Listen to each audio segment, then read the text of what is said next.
So where do you start when you have a program that's about integrating life's passions? Well, you start with why. Why? And that kicks us off for the first speaker tonight, Simon Sinek, in his talk, Start with Why. We assume even we know why we do what we do. But then how do you explain when things don't go as we assume? Or better, how do you explain when others are able to achieve things that seem to defy all of the assumptions? For example, why is Apple so innovative? Year after year after year after year, they're more innovative than all their competition. And yet they're just a computer company. They're just like everyone else. They have the same access to the same talent, the same agencies, the same consultants, the same media. Then why is it that they seem to have something different? Why is it that Martin Luther King led the civil rights movement? He wasn't the only man who suffered in a pre-civil rights America, and he certainly wasn't the only great orator of the day. Why him? And why is it that the Wright brothers were able to figure out controlled powered manned flight when there were certainly other teams who were better qualified, better funded, and they didn't achieve powered manned flight, and the Wright brothers beat them to it? There's something else at play here. About 3.5 years ago, I made a discovery, and this discovery profoundly changed my view on how I thought the world worked, and it even profoundly changed the way in which I operate in it. As it turns out, there's a pattern. As it turns out, all the great and inspiring leaders and organizations in the world, whether it's Apple or Martin Luther King or the Wright brothers, they all think, act, and communicate the exact same way, and it's the complete opposite to everyone else. All I did was codify it. And it's probably the world's simplest idea. I call it the golden circle.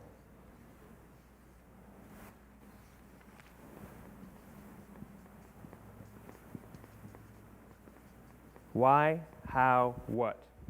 This little idea explains why some organizations and some leaders are able to inspire where others aren't. Let me define the terms really quickly. Every single person, every single organization on the planet knows what they do, 100%. Some know how they do it, whether you call it your differentiating value proposition or your proprietary process or your USP.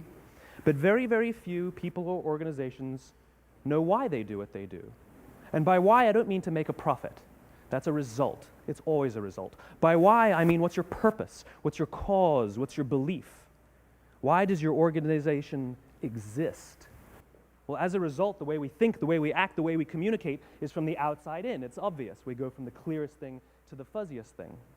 But the inspired leaders and the inspired organizations, regardless of their size, regardless of their industry, all think, act, and communicate from the inside out. Let me give you an example. I use Apple because they're easy to understand and everybody gets it. If Apple were like everyone else, a marketing message from them might sound like this. We make great computers. They're beautifully designed, simple to use, and user-friendly. Want to buy one? Meh. And that's how most of us communicate. That's how most marketing is done, that's how most sales is done, and that's how most of us communicate interpersonally. We say what we do, we say how we're different or how we're better, and we expect some sort of behavior, a purchase, a vote, something like that. Here's our new law firm. We have the best lawyers with the biggest clients. We have, we always perform for our clients, do business with us. Here's our new car. It gets great gas mileage. It has, leather seats. Buy our car. But it's uninspiring. Here's how Apple actually communicates. Everything we do, we believe in challenging the status quo. We believe in thinking differently. The way we challenge the status quo is by making our products beautifully designed, simple to use, and user-friendly. We just happen to make great computers. Want to buy one? Totally different, right? You're ready to buy a computer from me. All I did was reverse the order of the information. People don't buy what you do, people buy why you do it. People don't buy what you do, they buy why you do it. This explains why every single person in this room is perfectly comfortable buying a computer from Apple. But we're also perfectly comfortable buying an MP3 player from Apple, or a phone from Apple, or a DVR from Apple. But as I said before, Apple's just a computer company. There's nothing that distinguishes them structurally from any of their competitors. Their competitors are all equally qualified to make all of these products. In fact, they tried. A few years ago, Gateway came out with flat-screen TVs. They're eminently qualified to make flat-screen TVs. They've been making flat-screen monitors for years.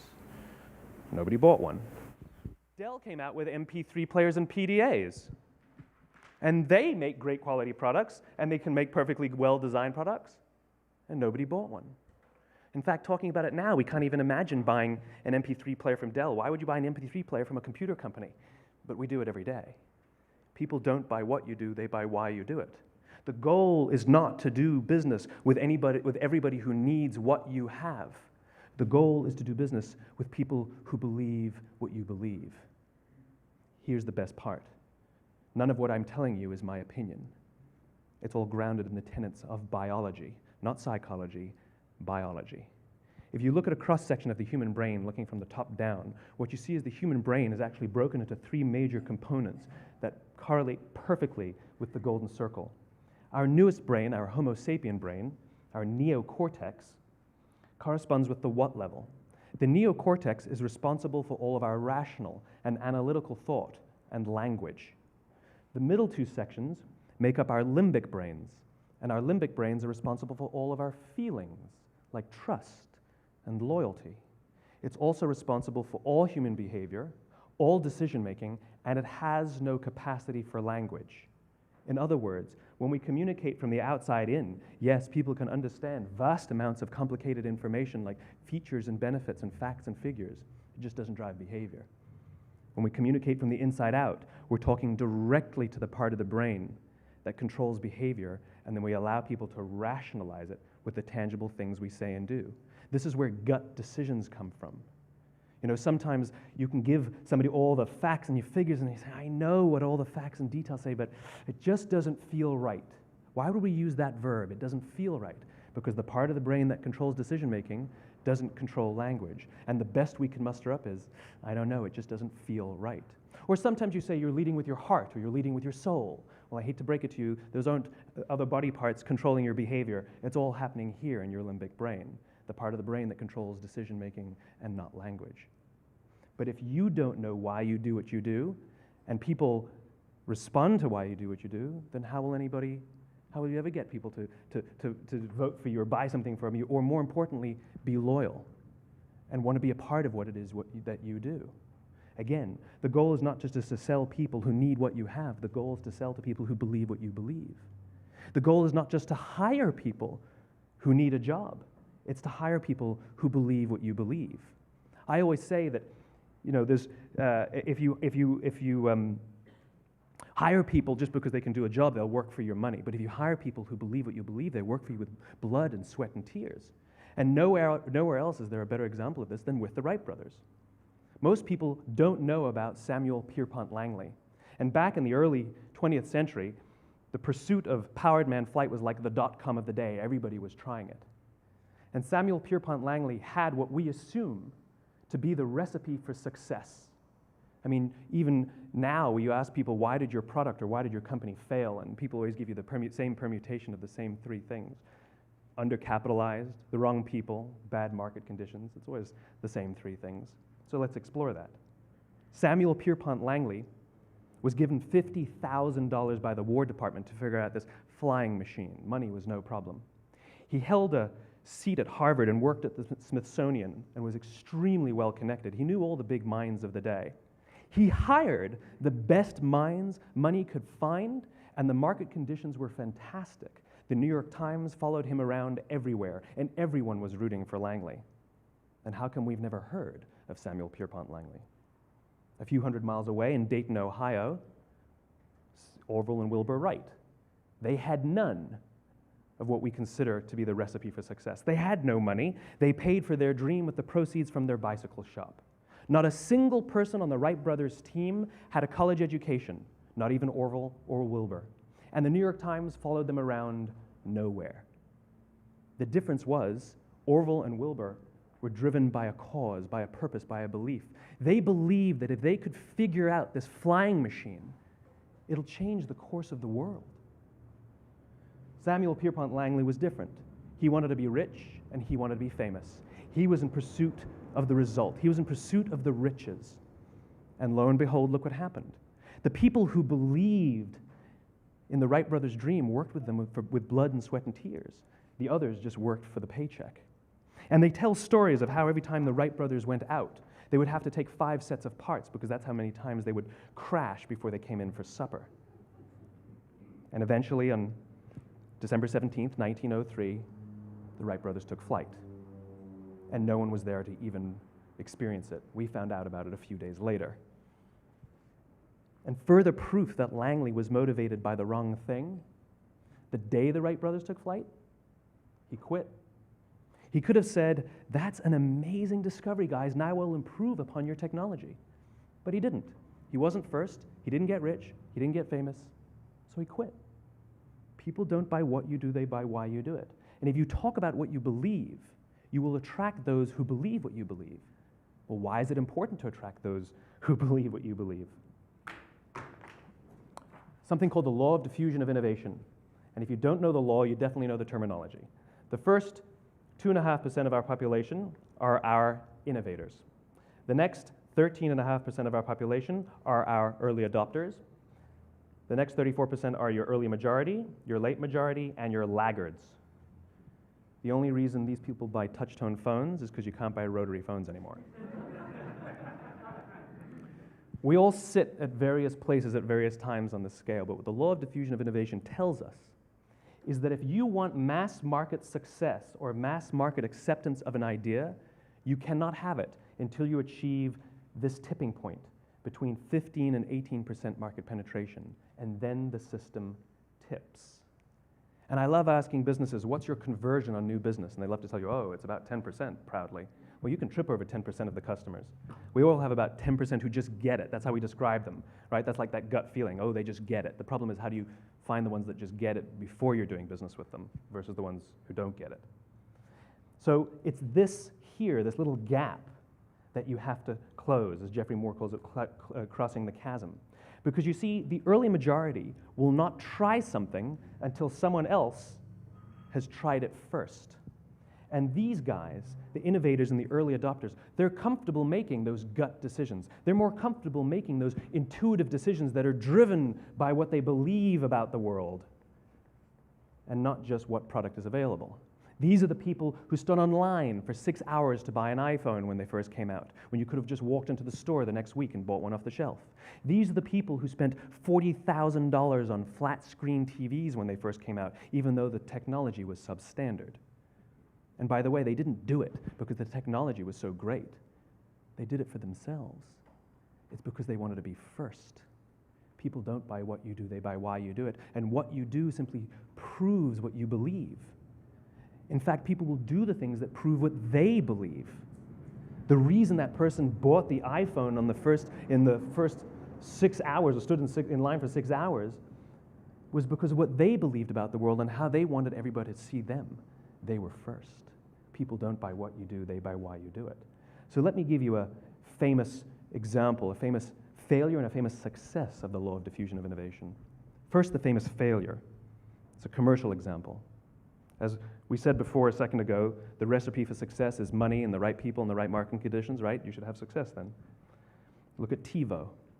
From the time Tivo came out about 8 or 9 years ago to this current day, they are the single highest quality product on the market. Hands down, there is no dispute. They were extremely well funded. Market conditions were fantastic. I mean, we use Tivo as a verb. I Tivo stuff on my piece of junk Time Warner DVR all the time. But Tivo is a commercial failure. They've never made money. And when they went IPO, their stock was at about $30 or $40 and then plummeted, and it's never traded above 10. In fact, I don't think it's even traded above 6, except for a couple of little spikes. Because you see, when Tivo launched their product, they told us all what they had. They said, we have a product that pauses live TV, skips commercials, rewinds live TV, and memorizes your viewing habits without you even asking. And the cynical majority said, we don't believe you, we don't need it, we don't like it, you're scaring us. What if they had said, if you're the kind of person who likes to have total control over every aspect of your life, boy, do we have a product for you. It pauses live TV, skips commercials, memorizes your viewing habits, etc., etc. People don't buy what you do, they buy why you do it, and what you do simply serves as the proof of what you believe. Now let me give you a successful example of the law of diffusion of innovation. In the summer of 1963, 250,000 people showed up on the Mall in Washington to hear Dr. King speak. They sent out no invitations, and there was no website to check the date. How do you do that? Well, Dr. King wasn't the only man in America who was a great orator. He wasn't the only man in America who suffered in a pre-civil rights America. In fact, some of his ideas were bad, but he had a gift. He didn't go around telling people what needed to change in America. He went around and told people what he believed. I believe, I believe, I believe, he told people. And people who believed what he believed took his cause and they made it their own, and they told people. And some of those people created structures to get the word out to even more people. And lo and behold, 250,000 people showed up on the right day, on the right time to hear him speak. How many of them showed up for him? 0. They showed up for themselves. It's what they believed about America that got them to travel on a bus for 8 hours to stand in the sun in Washington in the middle of August. It's what they believed, and it wasn't about black versus white. 25% of the audience was white. Dr. King believed that there are 2 types of laws in this world, those that are made by a higher authority and those that are made by man. And not until all the laws that are made by man are consistent with the laws that are made by the higher authority will we live in a just world. It just so happens that the civil rights movement was the perfect thing to help him bring his cause to life. We followed not for him, but for ourselves. And by the way, he gave the I have a dream speech, not the I have a plan speech. Listen to politicians now with their comprehensive 12-point plans. They're not inspiring anybody. Because there are leaders and there are those who lead.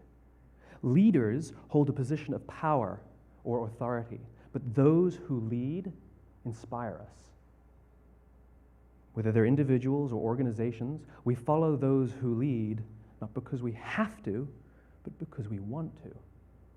We follow those who lead not for them, but for ourselves. And it's those who start with why that have the ability to inspire those around them or find others who inspire them. Thank you very much.